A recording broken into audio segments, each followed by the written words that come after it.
Welcome to the deep dive. We're diving into some essays from David Allen's Ready for Anything today. Mhm. Looks like we're going to try to uncover some secrets to achieving relaxed control and performance excellence. Oh, absolutely. I'm excited to Uh, delve into these insights with you. And lucky for us, we have a true expert here on navigating the complexities of, well, life. it's really fascinating how Alan blends that practical advice with these deeper reflections on how our minds work.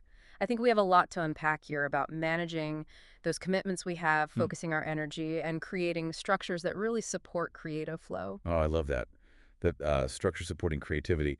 It reminds me of this idea from Alan that we can only feel good about what we're not doing when we actually know what we're not doing. Right. It's kind of a head scratcher. It is. It's a bit of a paradox, isn't it? But it really does challenge us to consider all those often unconscious commitments that we're carrying with us. You know, those unfinished tasks, those fleeting ideas, even unresolved emotions that he refers to as open loops. And these unacknowledged agreements with ourselves, they're a big source of stress. He tells a story about an executive who kept all of his emails in his inbox, thinking that he was managing them. But only when he moved those messages out did he realize the power of having a complete inventory of everything. Exactly. Holding on to those open loops, whether they're in our inboxes or just swirling around in our minds, keeps us in this perpetual state of reactivity. And it's only when we capture those and externalize them that we can gain that real mental freedom. Okay, so we're externalizing these open loops, we're getting clarity, and then this allows for us to focus productively, which Alan says is impossible if we're working on the wrong things. Absolutely. He really emphasizes the need to align our efforts with a clear sense of purpose and, crucially, to visualize ourselves achieving those goals. You know, the idea that where our attention goes, our energy flows. And so consciously directing that attention becomes this very powerful tool. He even shares a personal anecdote about creating a mind map years ago, envisioning his ideal life. And looking back, he found that many elements of that vision had actually materialized. Oh, wow. It's interesting, right? The mind map exercise is this great invitation to explore our aspirations and identify those activities and pursuits that really resonate deeply with us. And it helps us to set our internal compass. Speaking of setting a compass, let's navigate towards creating structures that work.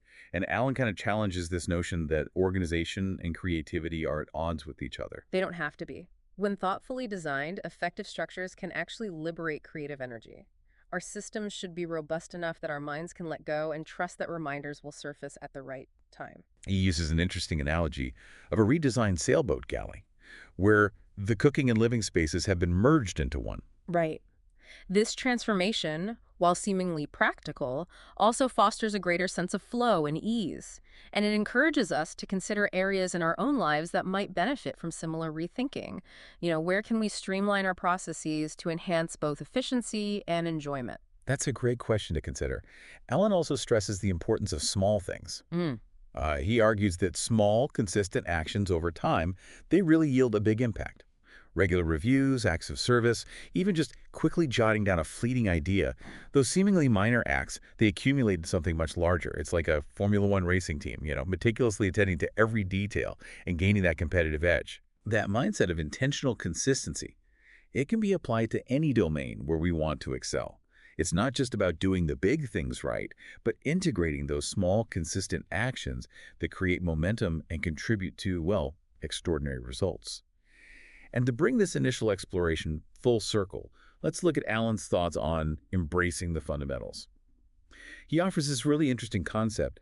You speed up by slowing down, mm. which is, it's paradoxical, but taking a step back, reflecting and relinquishing the need for control can often lead to greater insight and faster progress. But that's right. He reminds us that knowledge comes from taking action, not just thinking about it. Absolutely. And his statement, you don't have time to do any project because you actually can't do a project, you can only do action steps, perfectly encapsulates this. Yeah, breaking down large and often overwhelming goals into those manageable action steps is so crucial.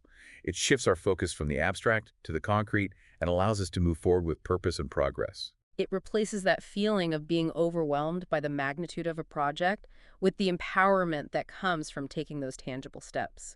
What else struck you as particularly powerful or insightful in these essays? Well, one thing that really resonates with me is Alan's emphasis on taking personal responsibility for our own mental landscape. We have more control over how we react to challenges and how we shape our lives than we often realize. Oh, it's like he's giving us permission to be strategic and playful in our approach to both work and life. Right. And he reminds us that the journey itself is important. Being present, making better choices, and staying open to possibilities. That's where the real magic lies. So I'd like to leave you with this. What small step can you take today to invite more clarity, focus, and creative energy into your own life? It's a thought-provoking question to consider. It could be capturing an idea, clarifying a commitment, or just taking a few moments for quiet reflection. Even those seemingly insignificant actions, they can have a profound impact over time. So building on that idea of small steps, Alan introduces this idea of expecting surprises.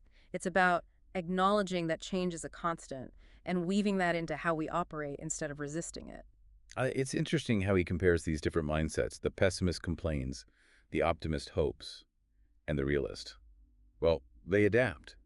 It makes me think about how crucial it is to focus on what we can control in the middle of all this flux. Right. And he even goes so far as to suggest this thought experiment.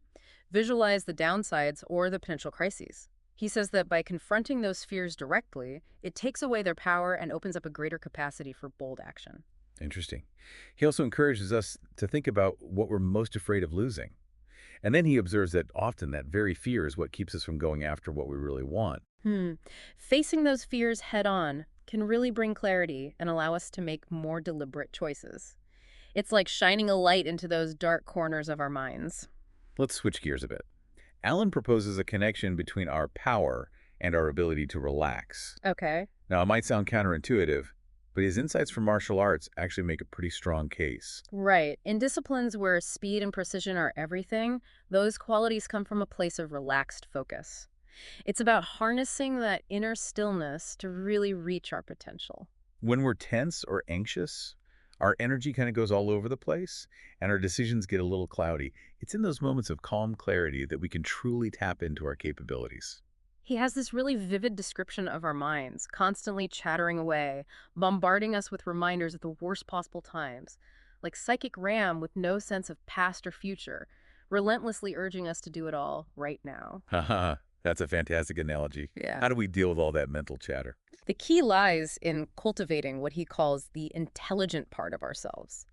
This is the part that can look at commitments and prioritize and even renegotiate with ourselves in a way that creates balance and empowerment. So it's about creating the mental space to relax, to figure out what really matters, and then responding effectively instead of just reacting. Yeah.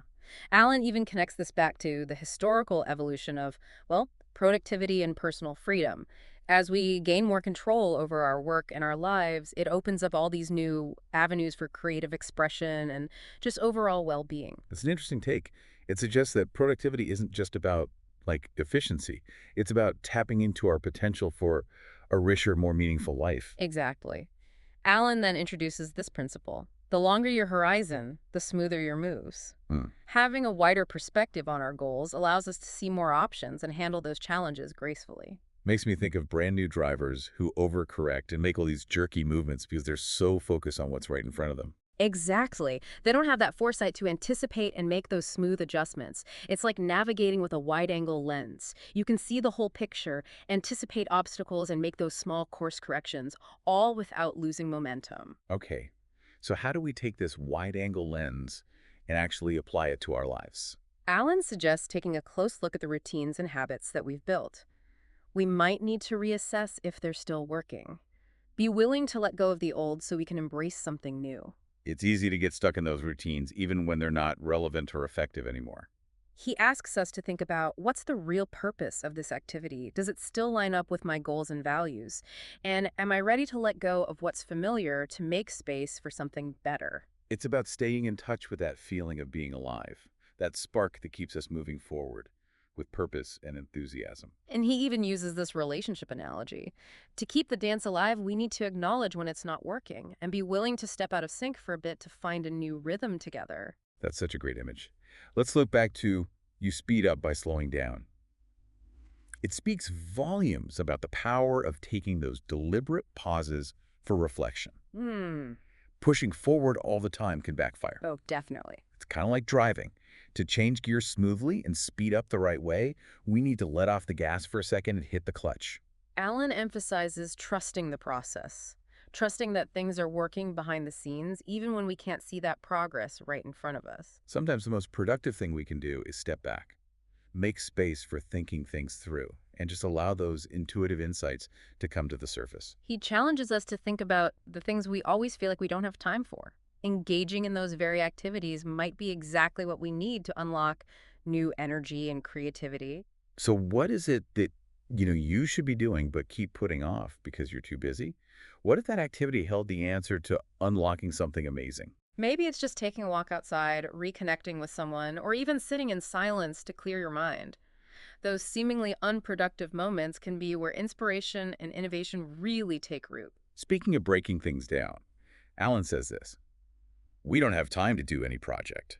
What he's really getting at We is, can only do action steps. right, it's about understanding that any project is just a bunch of individual actions strung together. Exactly. He's highlighting how important it is to take those big, daunting goals and break them down into small steps that we can actually tackle right now. It takes our focus from something abstract and turns it into something concrete.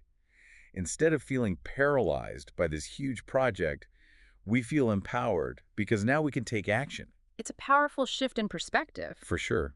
Alan then goes into this. Small things done consistently create major impact. He's talking about the power of small, consistent actions. Whether it's putting a little bit away in a savings account regularly, going to yoga every week, or even taking time to reflect every day.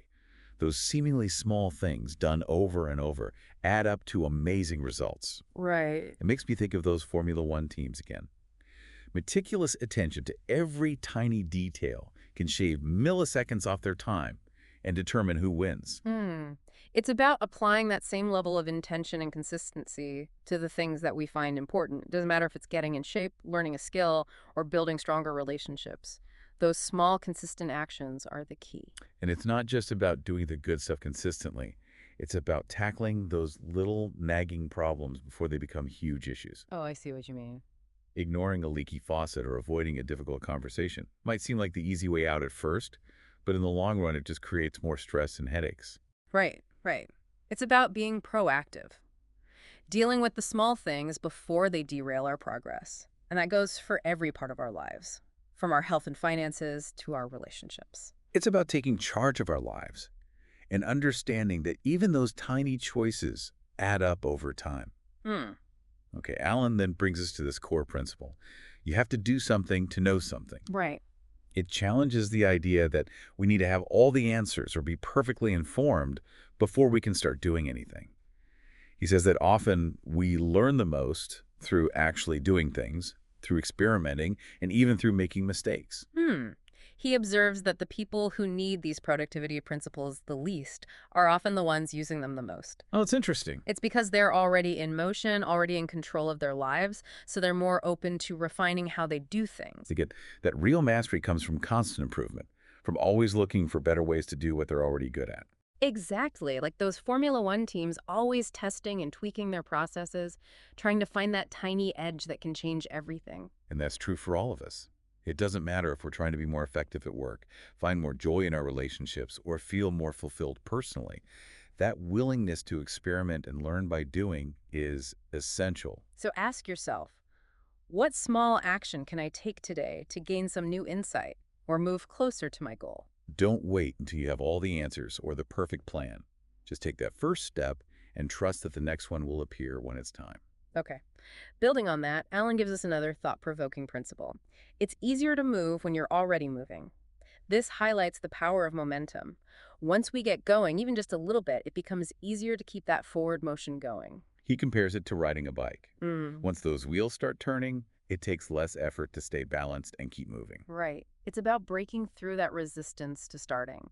Once we take that first step, even if it's tiny, we create momentum. And then that momentum helps us keep going. He wants us to think about a time when we made a big change in our lives. What were those small, consistent actions that got things moving? What were the little things, maybe even things we didn't realize we were doing, that started everything? And maybe even more importantly, what small step can you take right now to start a positive change in your life? What small action, repeated consistently, could create a ripple effect and lead to something amazing? Those are some powerful questions. Okay, let's look at this somewhat counterintuitive principle. The biggest successes come from the most failures. All right.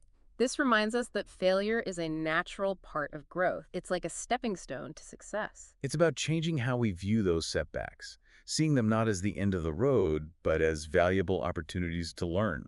The people who accomplish the most are often the ones who have failed the most. They've learned from those failures and used them as fuel to keep moving forward. It's like when you're learning to ride a bike. You don't just jump on and take on perfectly. You wobble, you fall, you pick yourself up, and you try again. It's through trying again and again, stumbling and getting back up, that we finally learn the skill. So find a game that you can win, a game that plays to your strengths and passions, and be okay with making mistakes along the way. See them as valuable feedback. Right. It's about building resilience, the ability to bounce back from setbacks, learn from those mistakes, and keep going towards our goals with even more determination. I really like how Alan talks about his strategy for measuring progress.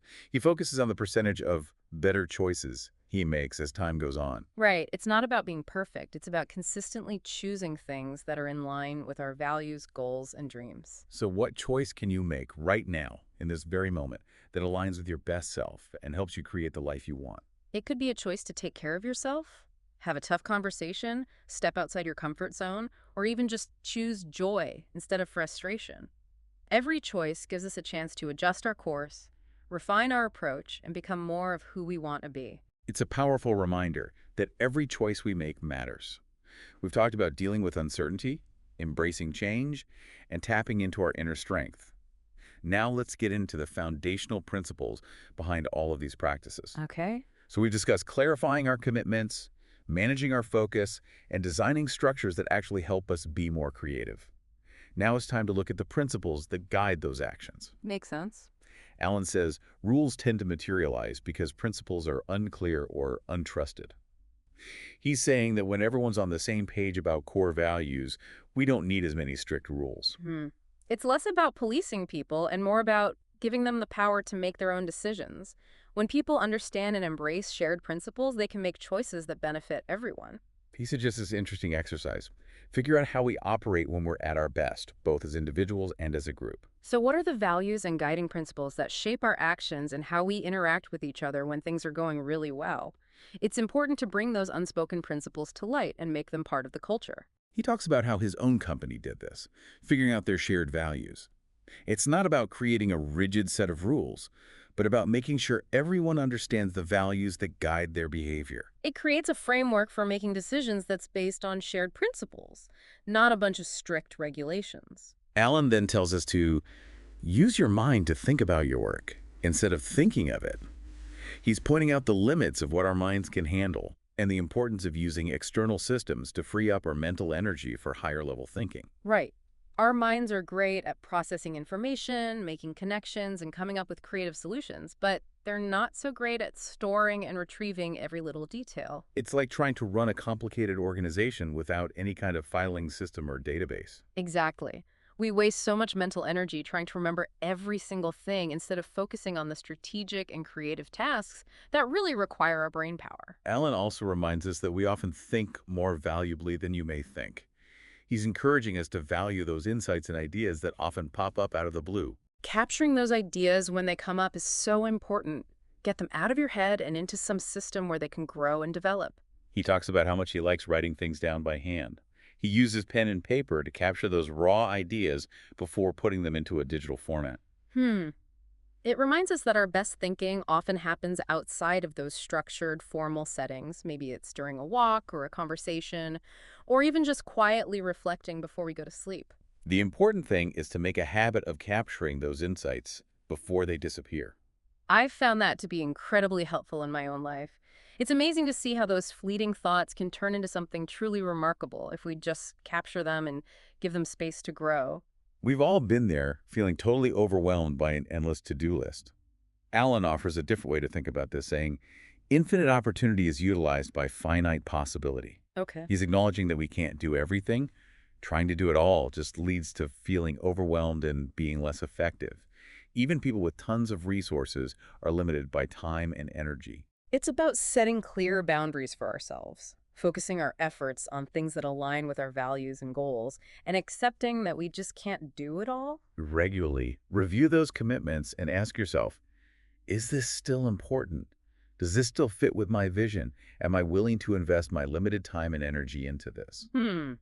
It's about making deliberate choices about where we put our precious time and energy. Making those choices is a recurring theme in Allen's work. He emphasizes how even small decisions add up over time. Right. He introduces this idea: two commitments in your head create stress and failure. It refers to all the mental clutter that builds up when we don't externalize and manage the promises we make, both to ourselves and to other people. It's like juggling too many things at once. We might be able to keep it up for a while, but eventually something's going to drop. It's essential to get those commitments out of our heads and into a reliable system. This frees up our mental space so we can really focus on what we're doing in the moment. It's about creating space for clarity and focus so we can be fully present in whatever we're doing. And here's a really interesting thought. The magical mundane might be the key to unlocking our creativity. Huh. Those everyday tasks, things like cleaning our desks or organizing files, can actually clear our minds and make room for inspiration and creative breakthroughs. Interesting. He tells a story about cleaning out his garage and how that physical act sparked new ideas that wouldn't have come up otherwise. Right. It's about seeing those moments of doing as chances for new perspectives and possibilities to emerge. So, is there a mundane task you've been putting off? What might happen if you approached it with curiosity and openness, letting it become a starting point for new ideas and inspiration? It's amazing how the things we often resist can sometimes lead to the most unexpected breakthroughs. Well, we've reached the end of our deep dive into David Allen's Ready for Anything. We've explored principles and practices for navigating the complexities of modern life with more clarity, focus, and a sense of relaxed control. It's been fascinating to unpack these insights. They really give us the power to be more effective, more creative, and ultimately more fulfilled in both our work and personal lives. To wrap things up, let's condense these insights into a 10-point summary for you to think about. You ready? Absolutely. Let's hear it. Number one, embrace capturing and managing all of your commitments. It frees up your mind. Number 2. Figure out what the right work is for you by clarifying your purpose and visualizing your success. Number three, design structures that support your creative flow. Number 4.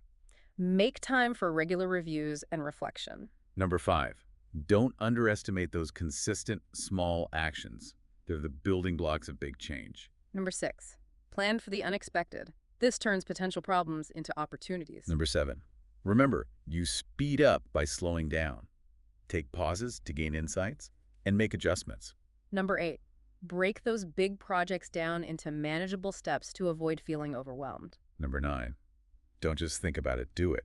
Real knowledge and experience come from taking action. And finally, number 10.